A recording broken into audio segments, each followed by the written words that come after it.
Hey guys, and welcome back to my channel. Welcome to today's video. I have with me here my husband Rodolfo. He's been in quite a few videos with me. We also have our vlog channel, which we do more videos together, linked down in the description below, so check that out if you want to see more of him and just us in our daily life.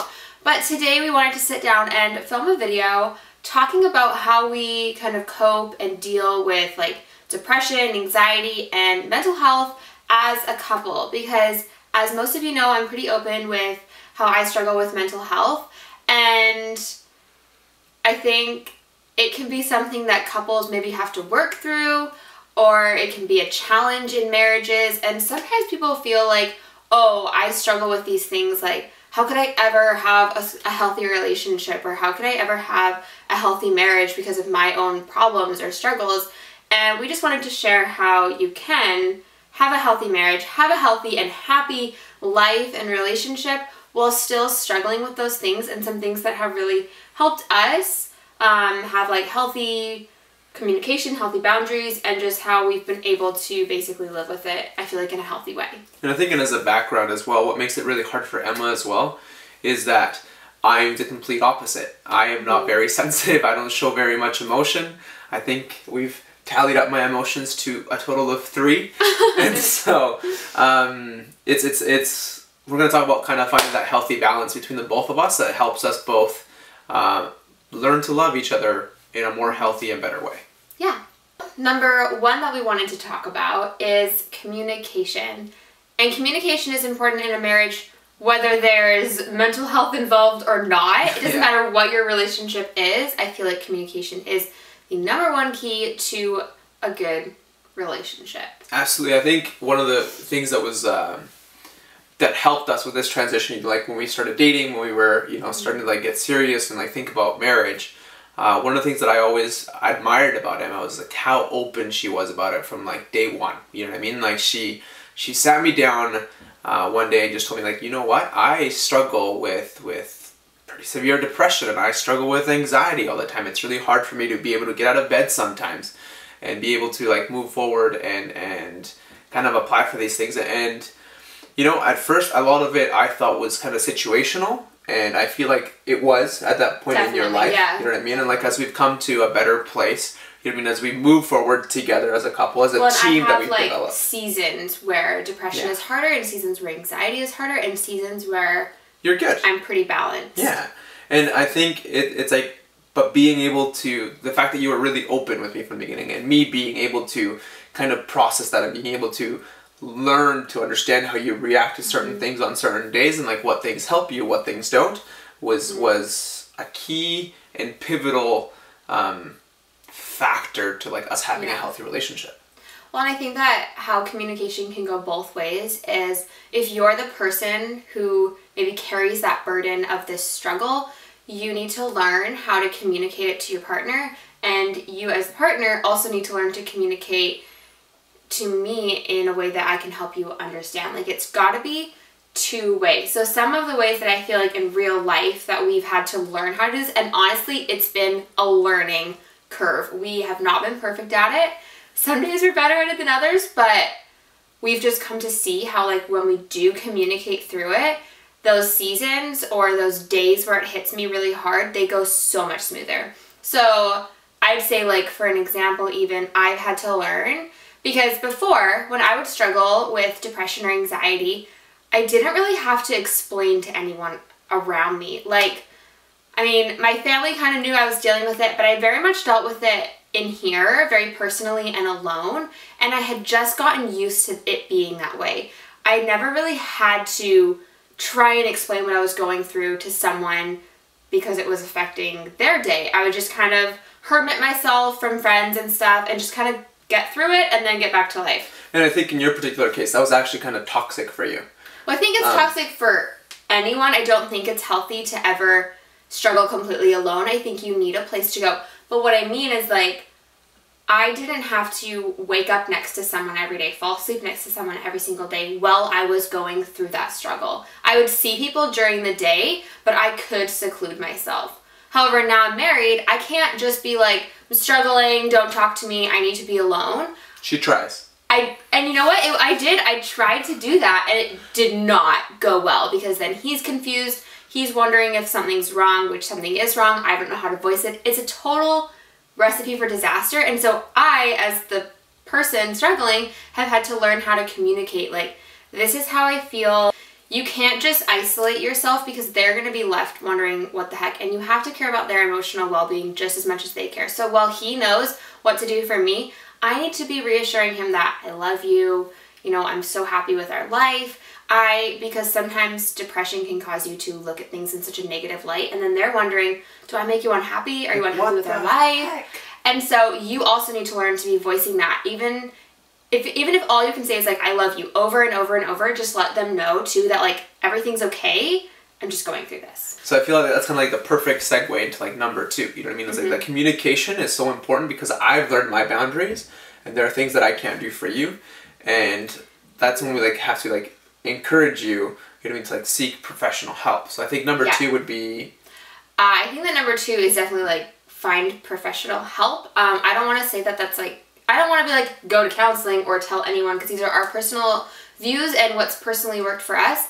But seeking help from an external source that isn't personally affected by it is so helpful.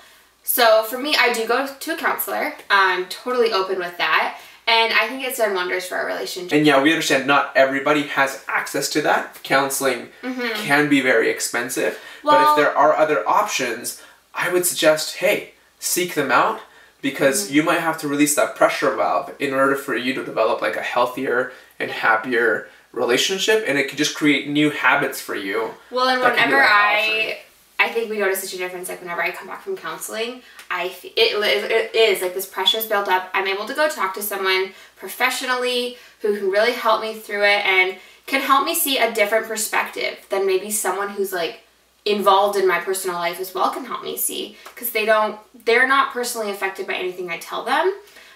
It's a safe place, and I come back from those sessions just like, like I almost feel like I'm ready to conquer the world. Like, it's amazing, and it brings us closer together, because I'm able to share with you like, oh my gosh, I can finally explain to you why I was feeling that way, because they helped me recognize what was going on. And so it can also be helping your communication, because you can be talking to your counselor, be like, I don't know how to communicate this to my partner. They can even help you with that.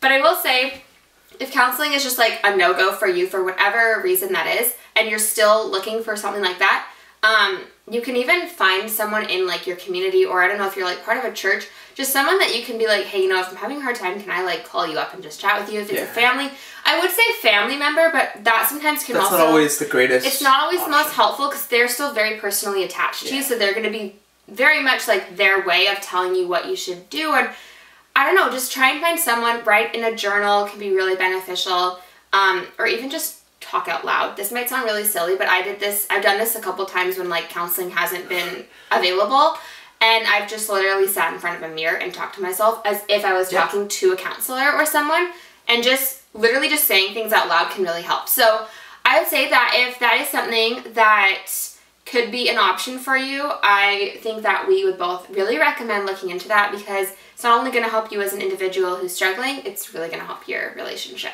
So I think the bottom line is, don't be afraid to seek help. You know what I mean? There are people who care about you, and there are people who are like designed, you know what I mean? And worst comes to worst, I would say that, hey, if you don't have anybody else to go to, like, we're here to help in whatever way we can. You know what I mean? Like, even if it's just like sending us a little message, letting us you're struggling, like, hey, and like, we'd love to help on you. Instagram if anyone ever needs like a place to just like chat, like please feel free to. So that's been one of our goals, like as you have been struggling with this, is we have opted to become a safe place for people.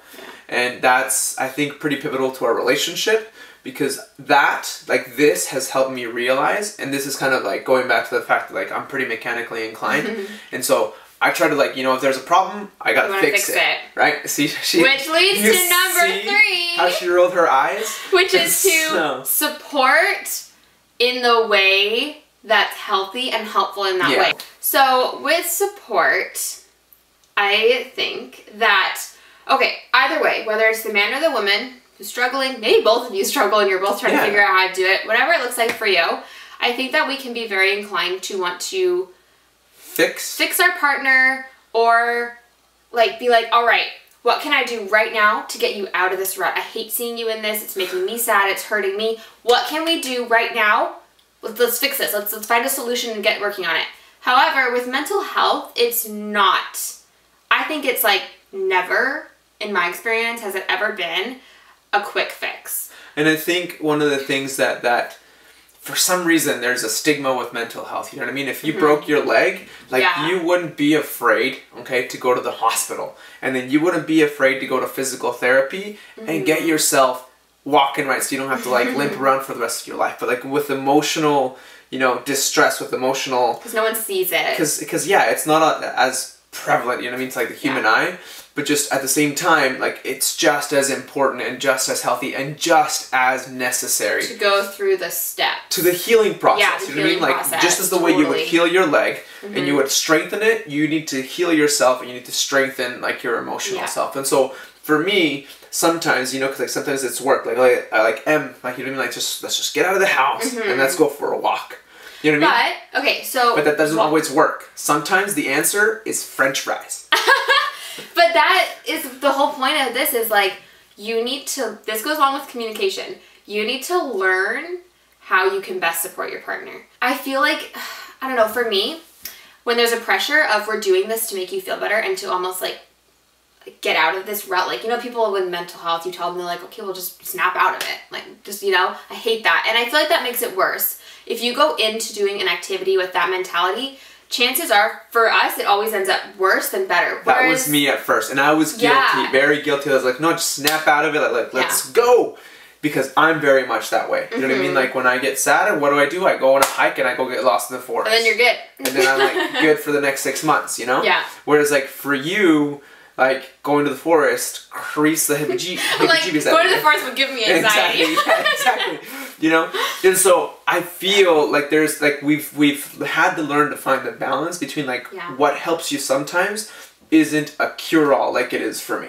This is why I'm super passionate about, like, making lists, too, or even just a mental list of, like, what helps you get out of a bad place. And it's not trying to fix you, it's getting back on the balance. Okay, so you can still, like I said, you can go through a month of depression and still have days where you're laughing, you can still be in love, you can still be happy. It's just learning what you need to be doing. So learn your boundaries, learn your limits. I think that learning like you said, some days I need some days it's French fries that make the world a better place, some days it's extra cuddles, some days it's literally when I'm in a really bad rut, sometimes he's just like, let's hop in the car and go for a ride and get outside of the house. You have to know the Or things. I make her phone her counselor, like, to, like, set up an appointment. Yeah, and sometimes they have to be the person to push you to do something, and don't hate them for doing that. Love them, because that is them helping you. And even if you're like, I don't want to do that, be like, I'm recognizing that, like, you have my best interest at heart and you're just really taking care of me. So definitely learn to support each other in the way that, it's just like how we have love languages, it kind of goes into that. Like, it's different for everyone. Learn those and then do those things for each other. We want you to know that we aren't saying that, like, we're not perfect at it. We're not even good at it some days. But we have learned these things, I feel like, through our marriage, our dating years, our 1 year of dating and marriage. We're not even in the years. But we have learned these things, and we really hope that this reaches people who need to hear it and who need to, maybe this can help you in your marriage, whether you watch it together or separate or whatever. Yeah. We just hope that this can help you feel more connected as a couple, even in the struggle bus moments. So I think my biggest takeaway, and I don't know if you'd agree with this, is like, one, if you are the person in the state of mind, one, there is hope. Two, you are loved. You know what I mean? Like, you are wanted, you are needed. And you are worthy of the happy days. Yeah, and you are worthy of that love. Your marriage, your good relationship. Absolutely. And so, one, that requires your effort, you know what I mean? Like, as much as your spouse's effort. If you're the spouse, you know what I mean? Like, be more. Be patient. Be loving. Be kind. You know what I mean? Like, if you come home and, like, what you need to do is wash dishes, then wash the freaking dishes. You know? I feel like the healthiest thing that's ever happened for us, and I feel like for almost any couple, is being okay with it. there's no pressure, there's no guilt, there's no bad feeling about it. It's like, it's okay, and this is a part of our relationship, and we're totally okay with it, and that right there makes everything so much better. Like, it relieves pressure from me. We both have bad days, we both have off days. Absolutely. And well, sure, mine sometimes might be more intense lengthy than yours, and lengthy, whatever it is. It's okay. Yeah. Like, we're totally okay with that, and it doesn't stop us from pushing ourselves and believing in each other. Or achieving our goals, anything, for that matter. Yeah, but just be okay with it, you know? It's like, if this is the season of life you're walking through, it's okay. And remember that things do come to an end. I think that's really important. There's this really cool saying in Spanish that it says, no hay mal que por bien no venga. And it's just like, there's no, it doesn't make any sense. And so it just means like, there is nothing bad that happens in your life that there isn't good coming down the pipeline. And so this too shall pass, this too shall end, but it's just easier if you do it hand in hand, together, working towards it as a team. So hopefully this video maybe will help you do that even more and recognize that these hard seasons of life, I think they're beautiful to go through as a couple because they make you stronger.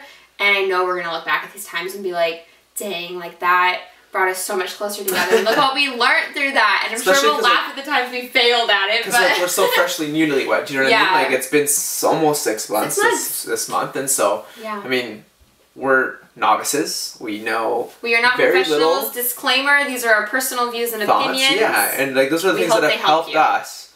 Yeah. And I feel like I helped you, and hopefully I'm not a bad husband, I would hope. No, he is an amazing husband.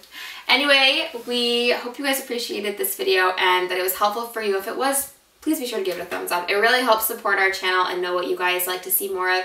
And if you'd like to just like share anything or encourage another, let's use the comments below to be a good and uplifting place. And like we said, if you ever need a space or a safe place, someone to talk to, my Instagram messages are always open, and I'm happy to just let you know that it's all gonna be okay. So we love you guys. Hope you have an amazing day, and see you in the next video.